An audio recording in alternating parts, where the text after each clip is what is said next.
Fala aí, gente, como é que estão vocês? Espero que estejam bem. Pessoal, essa semana nós vamos falar sobre a crise do socialismo, especialmente sobre os ventos de mudanças no leste europeu e o fim da União Soviética.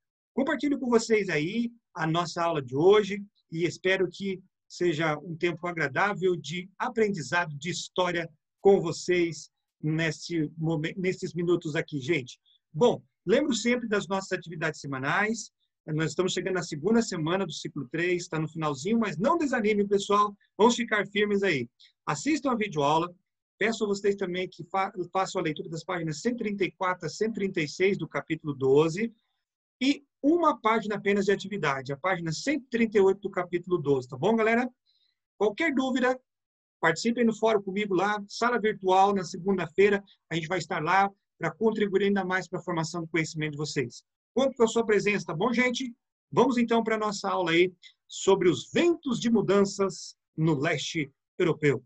Novos ventos de mudança. E vocês verão na próxima aula um pouco mais dessa frasezinha, ventos de mudanças acontecendo no leste europeu. Bom, então, gente, isso vai acontecer por quê? Por causa das reformas implementadas por Mikhail Gorbachev na extinta União Soviética, diversos países socialistas do leste europeu começam a exigir também mudanças.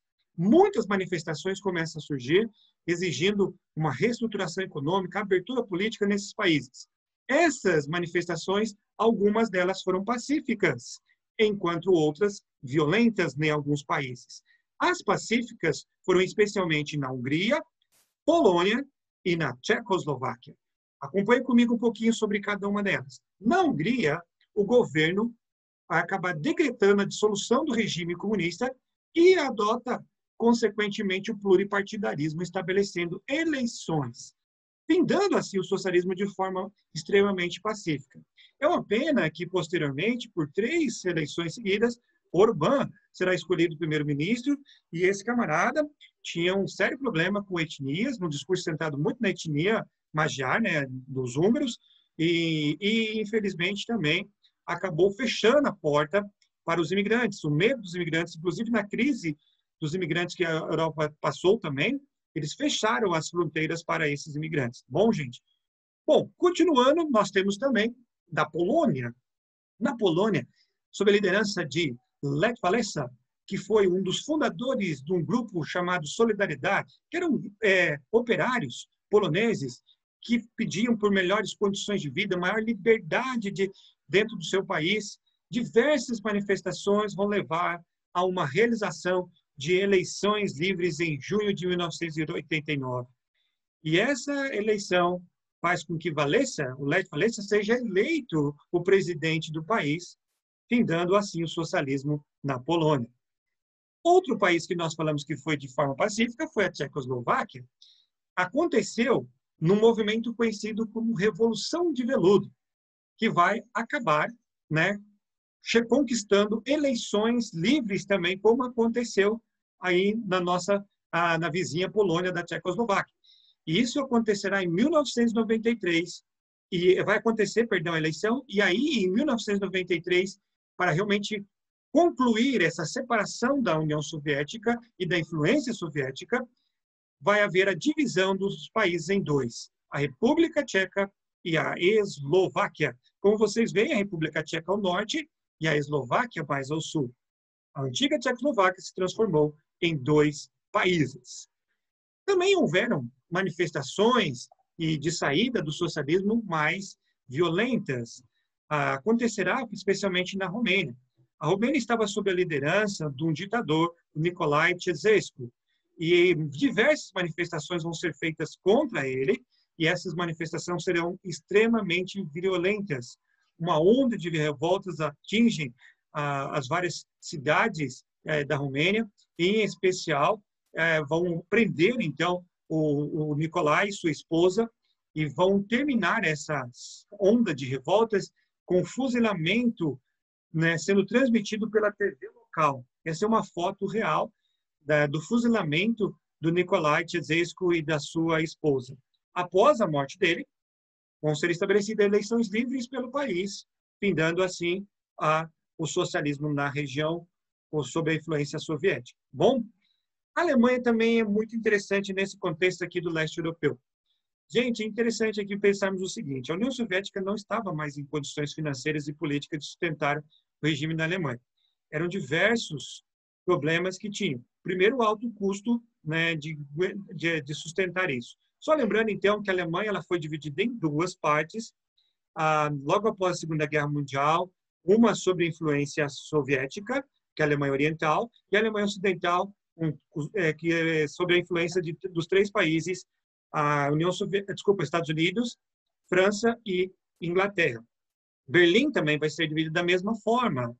E com um desenvolvimento muito grande do lado ocidental, muitas pessoas do lado oriental tentaram fugir para o ocidente, em especial na cidade de Berlim. Sabendo disso, os socialistas então vão construir o Muro de Berlim em 1962. Esse muro foi o maior símbolo da Guerra Fria, construído ali para separar as duas Berlins, a Berlim Oriental da Berlim Ocidental. Os problemas sociais chegaram a um ponto tão grande, e de que realmente não houve mais sustentação para a Alemanha Oriental, né? Por quê? Havia uma necessidade, gente, de estender a toda a população o nível de vida que acontecia do outro lado. O lado ocidental estava, né, conseguindo vamos dizer assim, um nível de vida, um nível econômico muito melhor do que o do Oriente. Então, isso não teve como mais sustentar. Até que o presidente da Alemanha Oriental, o Erich Honecker, ele não aguentará mais a pressão e vai deixar o seu cargo. E aí que Helmut Kohl, o chanceler Helmut Kohl, ele vai assinar com essa mudança muito importante, que seria a reunificação do país. Assim que ele reacena com essa reunificação, gente, milhares de alemães decidem derrubar com suas próprias mãos o maior símbolo da Guerra Fria, que é o Muro de Berlim. Isso vai acontecer no final de 1989. Esse muro, que era esse grande símbolo, será destruído, dando, assim, de acordo com o que muitos historiadores colocam, o fim para a Guerra Fria. Bom, gente, e a Iugoslávia? Nesse leste europeu, nós precisamos falar também da Iugoslávia, que teve um longo conflito religioso e étnico na região. Com o fim do socialismo, a Iugoslávia vai entrar numa grave crise, numa grave guerra civil dentro do seu território. Após a morte do ditador comunista, o Joseph Tito, em 1980, os conflitos étnicos na Iugoslávia se intensificam cada vez mais.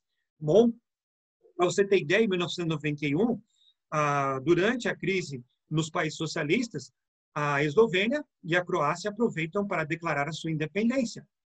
Logo em seguida, Macedônia e Bósnia e Herzegovina seguem o mesmo caminho. Mas, no caso bósnio, explodiu aqui um conflito entre o novo governo, formado por maioria muçulmana, e a Sérvia, que alegava defender a parte da população bósnia formada por eslavos e cristãos ortodoxos. Os sérvios, gente, interessados especialmente em controlar essas novas repúblicas, eles iniciaram um conflito étnico-religioso na região que culminou com um verdadeiro extermínio em massa das minorias étnicas que eram não eslavas na região. Bom, em 1999, a população muçulmana de origem albanesa da província de Kosovo, vocês veem aqui nessas linhas cruzadas aqui na região de Kosovo, declarou sua separação da Sérvia e outra guerra vai explodir. Só que dessa vez a OTAN vai interferir, vai bombardear a região da Sérvia e posteriormente o líder da Sérvia, Slobodan Milošević, vai ser preso e julgado por um tribunal internacional da ONU. Bom, gente, por fim, nós vamos falar do fim da União Soviética.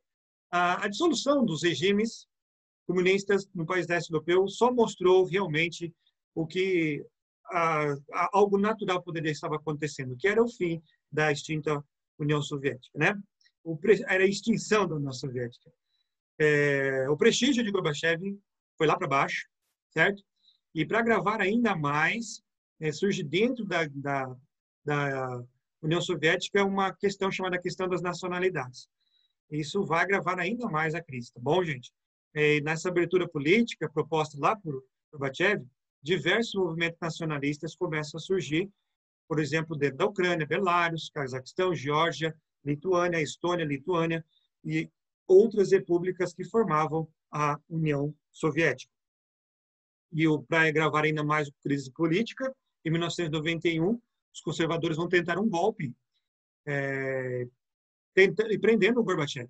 Mas o Boris Yeltsin, esse camaradinha que está aqui, foi eleito presidente da República da Rússia, alguns meses antes, ele vai reagir e coloca fim neste golpe e vai declarando, né, e vai assim se posicionando como um grande líder na região.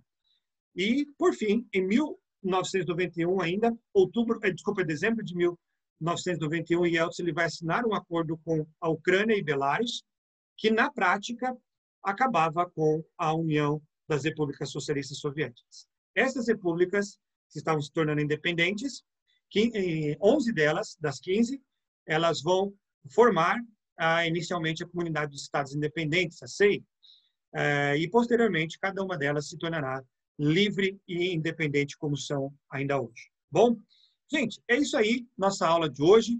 Espero que tenham compreendido e qualquer coisa que precisar, estou aqui para ajudar, tá bom, gente? Boa semana!